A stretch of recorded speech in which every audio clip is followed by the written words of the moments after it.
والعاقبۃ للمتقین والصلاة والسلام علی سید الانبیاء والمرسلین وعلی آلہ واصحابہ اجمعین اما بعد اعوذ باللہ من الشیطان الرجیم بسم اللہ الرحمن الرحیم قل بفضل اللہ وبرحمتہ فبذلک فلیفرحوا صدق اللہ العظیم وصدق رسولہ النبی الکریم الامین ان اللہ وملائکتہ یصلون علی النبی یا ایہا الذین آمنوا صلوا علیہ وسلموا تسلیما الصلاۃ والسلام علیک یا سیدی یا رسول اللہ.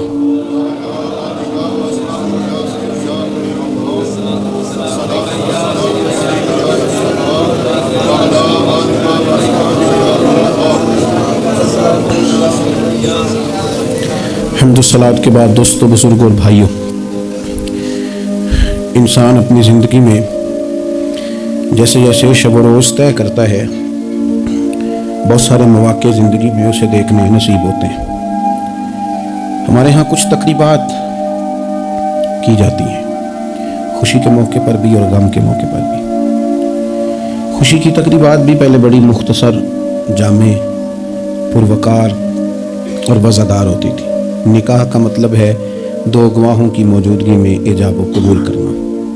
مختصر سے لوگوں کے بیچ بیٹھ کے نکاح ہو جاتا تھا. مختصر سے لوگ ولیمے کی دعوت کے بعد دعائے خیر پر اپنے اپنے گھروں کو چلے جاتے تھے. ہندوستان میں مسلمانوں نے ہندوؤں کو دیکھا کہ وہ مہندی کی رسم کرتے ہیں. اس پر پھر اتنی زیادہ توجہ لوگوں کی بڑھ گئی کہ وہ باقاعدہ شادی کا حصہ بن گئی. باقاعدہ اس پہ بہت بڑا سرمایہ خرچ ہونے لگ گیا. پھر اس کے ساتھ ساتھ فی نفس ہی عورت کا ہاتھوں پہ مہندی لگانا تو ناجائز نہیں، لیکن اس میں پھر ایک باقاعدہ تقریب رکھ لینا، پھر مرد عورتوں کا اکٹھے ہونا، پھر ڈھول ڈھمکا ہونا، پھر شور شرابہ ہونا، اس کی شریعت قطعاً اجازت نہیں دیتی. پھر یہ ہوتا تھا کہ شادی سے قبل جب رشتہ طے ہوتا تھا تو طریقہ یہ تھا کہ لڑکی اور لڑکے کا نکاح کر دیا جاتا تھا اور مناسب وقت پر رخصتی ہو جاتی تھی. نبی پاک صلی اللہ تعالیٰ علیہ وسلم نے حضرت سیدہ عائشہ صدیقہ رضی اللہ تعالیٰ عنہ کے ساتھ نکاح کیا اور 3 سال کے بعد رخصتی ہوئی. چلے بعد میں لوگوں نے اگر نکاح نہ کیا تو پھر کہا کہ نسبت طے کر دیے. یہ بڑا سونا، اچھا، صاف ستھرا فکرہ تھا. اب باقاعدہ اس نام کو منگنی کا نام دے دیا گیا اور ہم دوسروں کی چال چلتے چلتے اپنی وفاداری بھولتے جا رہے ہیں. دیکھا دیکھی نا لوگوں کی، دیکھا دیکھی. میرج ہال کا تصور صرف اتنا تھا کہ اب آبادیوں میں جگہ موجود نہیں ہے تو باقاعدہ ایسے ہال بنا لیے جائے جن میں نکاح آسانی سے ہو جائے.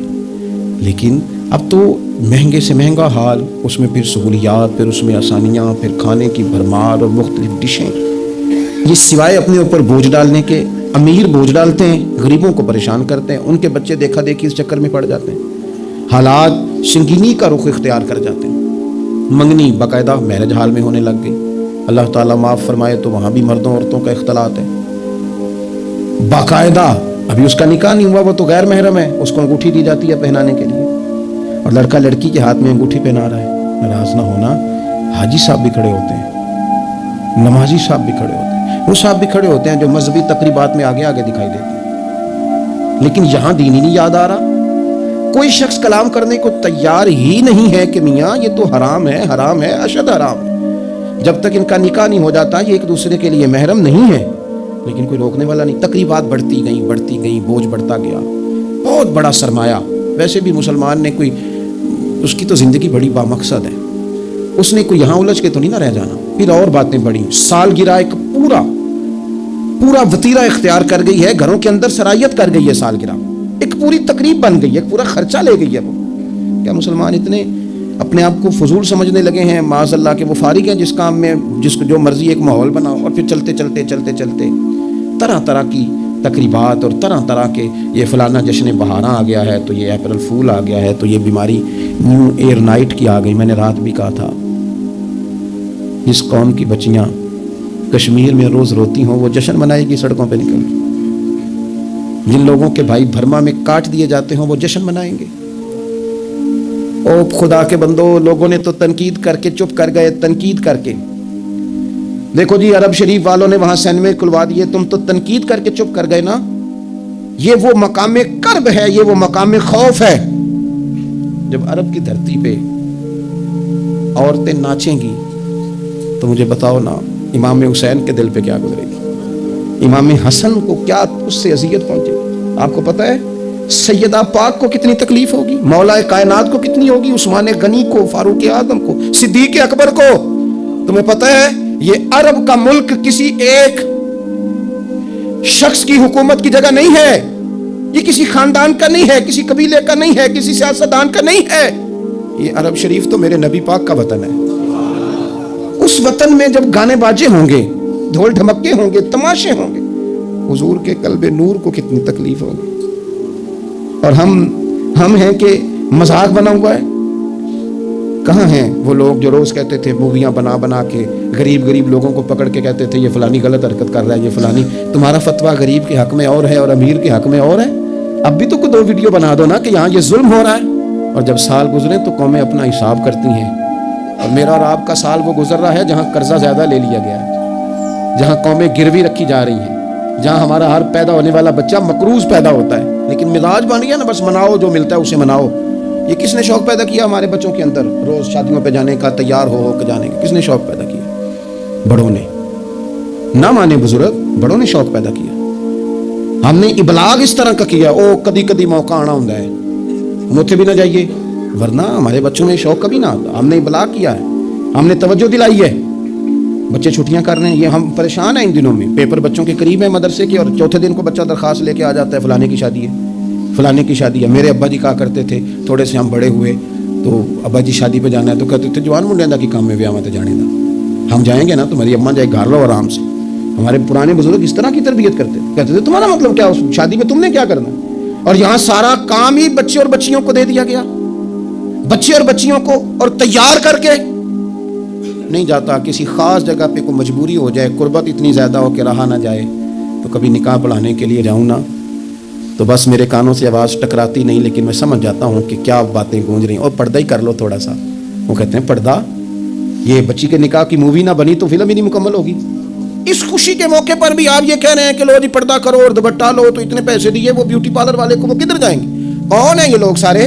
میں اور آپ نہیں ہیں, ہم ہی تو ہیں یہ سارے.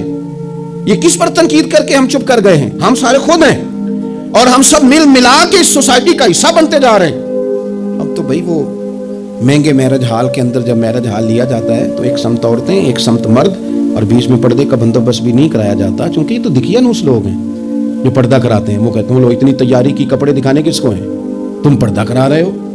خدا سے ڈرے, مسلمان ان ابس کاموں کے لیے نہیں ہے. تو اونچے مقاصد کے لیے آیا. تو دیکھنا تیری تو بڑی عظمت ہے. کنتم خیر امۃ اخرجت للناس تأمرون بالمعروف وتنہون عن المنکر. تجھے تو بھیجا تھا کہ تو دنیا میں خیر عام کرے گا, برائی کا ہاتھ تھامے گا. تو کہاں الجھ کے رہ گیا؟ اپنی تقریبات پر تھوڑی توجہ دیں. ایک تو یہ خوشی کی تقریبات, پھر ایک غم کی تقریبات. میں نے اپنے کانوں سے سنا ہے کل 10ویں کا اعلان اکٹھا کرا دیا گیا, اور یہ ٹھیک کیا جاتا ہے, ایک ہی دن میں دونوں اصال ثواب کی تقریبات ہو جائیں. اس کا اصل اصال ثواب ہے. اصال ثواب کیا ہے؟ اصال ثواب یہ ہے کہ آپ کو دعا کرنی ہے جانے والے کے لیے, کچھ قرآن مجید پڑھ کے, کچھ اذکار پڑھ کے, کچھ وظائف پڑھ کے اس کی روح کو احسال کرنا ہے. اتنا مقصود ہے. بڑی غور سے, مجھے تھوڑا ٹائم دیں گے آپ 2-3 منٹ کا صرف, اور میری بات پہ نا خاص توجہ کریں, خاص بات کرنا چاہتا ہوں. اگر اس میں کھانا پکانا ہے نا تو آپ نے کھانا اس لیے پکانا ہے کہ غریب کو, مسکین کو کھانا کھلائیں گے, اور جو ثواب اس کا ملے گا وہ بھی جانے والے کی روح کو ملے گا. لیکن اگر آپ اس میں دعوت پکا لیں, دعوت رشتہ داروں کی, یاروں کی, وہ تو بھائی دعوت ہے. ایک ہے کہ آپ نے کوئی ایسا کام کیا جس سے جانے والے کی روح کو, ہوٹل میں بیٹھ کے کھانا کھایا 4 بندوں نے, موج کی, مرضی کا انہوں نے گوشت اڑایا, تو وہ کہیں اس کا ثواب جائے گا. یہ جو دعوت کا لفظ ہے نا, کہ دعوت کی, امیر لوگ سارے اکٹھے کیے, رشتہ دار, دوست احباب, سیاسی سب آ گئے. اب آپ نے وہ دعوت کی اور نام آپ نے ختم شریف کا دے دیا. آپ تھوڑی گہرائی سے سوچیں کہ یہ ختم بنتا ہے, ویسے ذہن قبول کرتا ہے کہ یہ ختم شریف ہے. اب میں کہہ لوں, اب میں یہ بات کر لوں کہ ہمارے ہاں کچھ ولیمہ نما چہلم بھی ہوتے ہیں. ولیمہ نما چہلم, وہ ٹائٹل چیلم کا ہے اور اندر جا کے دیکھیں تو ماحول سارا ولیمے کا ہے، تو یہ سال ثواب ہے؟ آپ بتائیں ذمہ داری سے کہ یہ سال ثواب ہے؟ آپ غرباء کی دعوت پکائیں گے، غریبوں مسکینوں کی، ان کی دعوت اعلیٰ حضرت بریلوی رحمۃ اللہ نے لکھا ہے جائز نہیں ہے دعوت کرنا اس طرح، ہاں آئے ہوں کھانا کھا جائیں، فی نفس ہی رشتہ داروں کو کھانا کھلانا دعوت کھلانا ثواب ہے، لیکن ختم کو چیلم کو 10ویں کو دعوت بنا لینا یہ درست؟ ویسے ان کو دیں آپ ثواب ہے، لیکن ہمارے ہاں تو مطلب عجیب سا ایک ماحول ختم شریف، یعنی کل 10ویں کا اکٹھا اعلان ہو گیا، میں موجود تھا تو کہنے لگے ویکھو انہیں پیسے لگے جو بچانا، خدا کے بندو یوں تو نہ کرو۔ ایک ان کا والد چلا گیا، والدہ چلی گئی، کوئی عزیز چلا گیا، اور دوسرا یہ کہ آپ یہ بتائیں گھر سے روٹی نہیں ملتی صرف ختم کی ملتی ہے، اتنی چھوٹی سوچ کون پیدا کرتا ہے؟ یہ تو ماحول میں ہی ایسی باتیں نہیں ہونی چاہیے۔ میں آپ کو کہہ رہا ہوں، میں مولوی صاحب ہو کے مسجد کا خطیب ہو کے، حالانکہ چیلم پہ ڈیوٹی مولوی صاحب کی ہے، ان کو تو موقع ملنا ہے 10ویں کا بھی، چیلم کا بھی، کل کا بھی، لیکن مولوی کا بھی تو کل ہونا ہے نا، اسے بھی تو خیال کرنا چاہیے کہ جو چیزیں درست ہیں صرف اتنی درست ہیں، حد بندی سے باہر جائے تو چیز ٹھیک نہیں رہتی۔ اس لیے ان تقریبات کو بھی حسین کریں۔ کل شریف پہ ماحول دعوت کا نہ ہو، میں آپ کو ذمہ داری سے کہتا ہوں، کسی کا باپ فوت ہو جائے تو جتنی اچھی دعا وہ مانگ سکتا ہے، درد سے اتنی کوئی اور نہیں مانگ سکتا، لیکن وہ تو دعوت پکا رہا ہے نا، وہ تو دیگوں پہ ہے، وہ تو ٹینٹ کا سامان اکٹھا کر رہا ہے، وہ تو ترتیب لگا رہا ہے۔ اور میں ذمہ داری سے کہتا ہوں، کل سے پہلے 10ویں کے بعد چیلم کے بعد بیٹوں کی لڑائی ہوتی ہے کہ خرچہ زیادہ آیا تم حصہ نہیں پورا دے رہے، یہ سال ثواب ہے؟ تیرے ذمہ 25,000 ہے، تیرے ذمہ 30,000 ہے، یہ سال ثواب ہے؟ یہ غلط چیز ہے، کیونکہ آپ ایک ماحول ہے دعوت کا، ایک ماحول ہے دعا کا، ان دونوں میں فرق ہے۔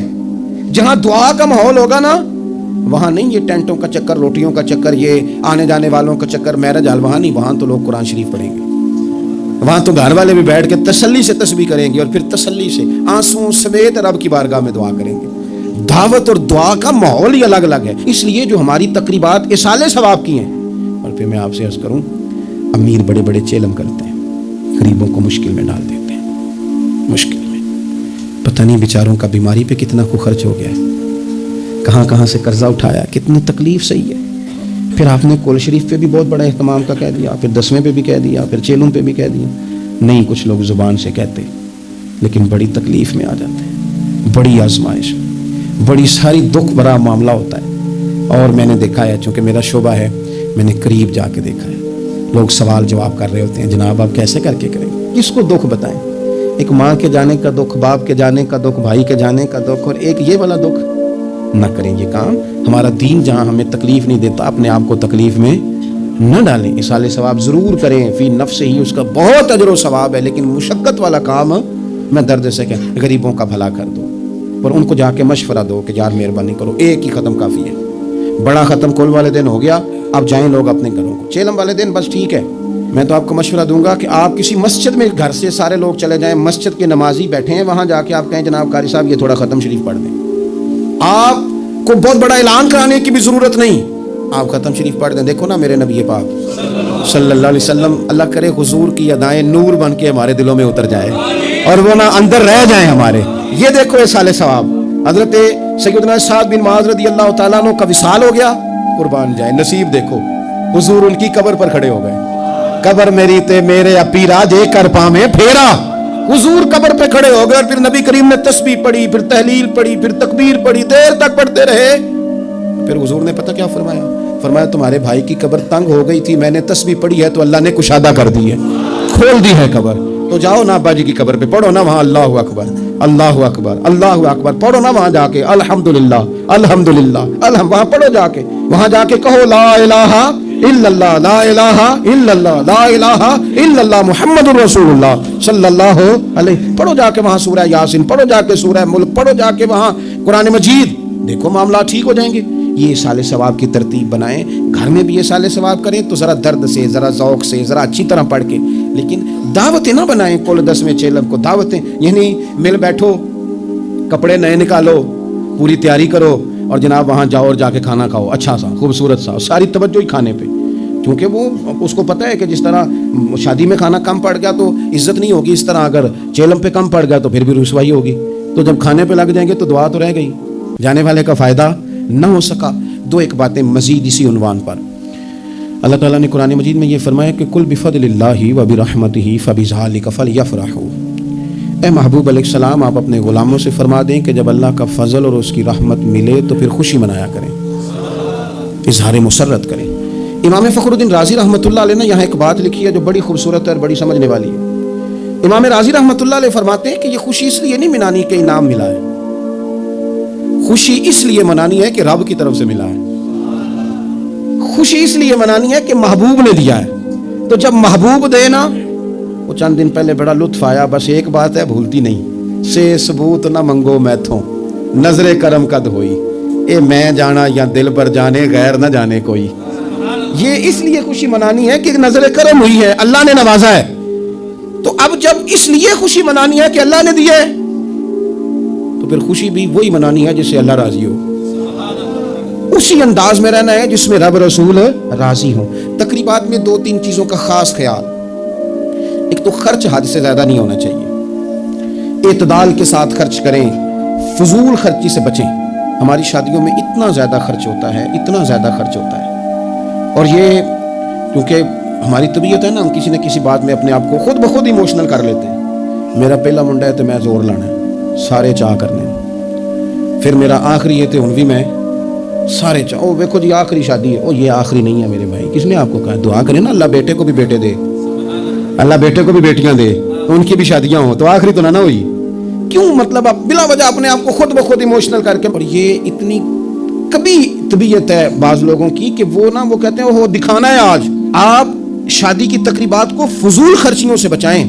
قرآن مجید نے کیا کہا؟ کہا کلو وشربو ولا تسرفو، کھاؤ بھی پیو بھی، فضول خرچی نہ کرو، اعتدال میں رہ کے کرو سارا کام، لیکن میانہ روی میں، اعتدال میں۔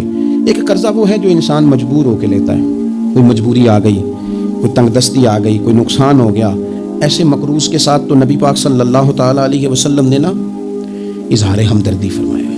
ایسے مقروض کو مہلت دینے کا کہا ہے جو مجبور ہو کے قرض لیتا ہے۔ حضور صلی اللہ علیہ وسلم نے فرمایا اگر تم نے کسی شخص سے قرض لینا ہے اور وہ تنگ دست ہے تو تم اسے مہلت دو، تم جتنے دنوں کی اسے مہلت دو گے نا، اور جتنے پیسے تم نے لینے ہوں گے اتنے ہی پیسے روز اللہ تمہیں صدقہ کرنے کا ثواب عطا فرمائے گا۔ اظہار ہمدردی کیا، اور کریم ہے نا محبوب، لاجواب ہے نا محبوب، عطائیں کرنے والے ہیں نا محبوب۔ کون دیتا ہے دینے کو منہ چاہیے، دینے والا ہے سچا ہمارا نبی، اور مانگیں گے مانگے جائیں گے، منہ مانگی پائیں گے، سرکار میں نہ اللہ ہے نہ حاجت اگر کی ہے۔ حضور فرماتے ہیں ابن ماجہ میں محبوب کریم علیہ السلام کا فرمان موجود ہے، محبوب فرماتے ہیں میں مومنوں کی جانوں سے بھی زیادہ قریب ہوں، اگر میرا کوئی مسلمان مومن میرا امتی فوت ہو جائے اور اس کے ذمہ قرض ہو تو مجھ سے آ کے لے لینا، میں اپنے امتی کا قرض ادا کر دوں گا۔ اور حضور سید عالم صلی اللہ تعالیٰ علیہ وسلم، میں پھر کہہ رہا ہوں اس میں کئی روایات آپ کے سامنے رکھ سکتا ہوں۔ حضرت ابو امامہ رضی اللہ تعالیٰ عنہ انصاری صحابی ہیں، فرماتے ہیں میں بڑا پریشان تھا اور مسجد میں بیٹھا تھا، قرض بہت بڑی اذیت ہے، مقروض قیدی ہے، صحت ہونے کے باوجود بیمار ہے، گھر ہونے کے باوجود بے گھر ہے، ساری آسانیاں ہونے کے باوجود تکلیف میں ہے چونکہ مقروض ہے، ہر وقت کی اذیت ہے، ہر وقت کی ٹینشن ہے۔ حضرت ابو امامہ رضی اللہ عنہ فرماتے ہیں میں مسجد میں بیٹھا تھا، قربان جائیں نبی کریم علیہ السلام تشریف لائے اور محبوب کے میٹھے اور مد بھرے جملے، کک سواد نہیں مشری اندر اسی کھنڈاں وی چک ڈٹھیاں، انہاں ساریاں شیواں نالوں گلاں سجن دیاں مٹھیاں۔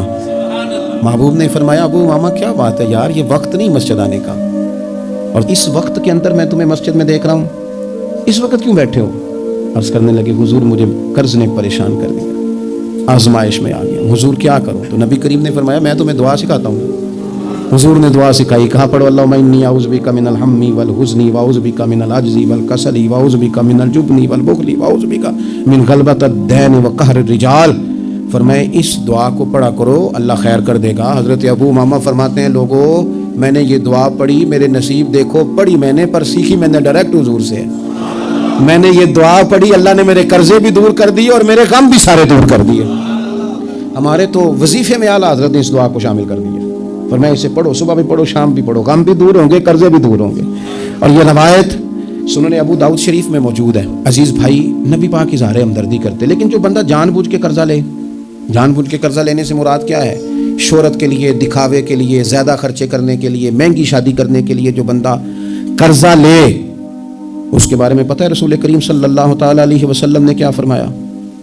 محبوب فرمانے لگے، یہ المستدرک میں موجود ہے، ذرا لفظ دیکھیے گا حدیث کے، حضور فرمانے لگے میں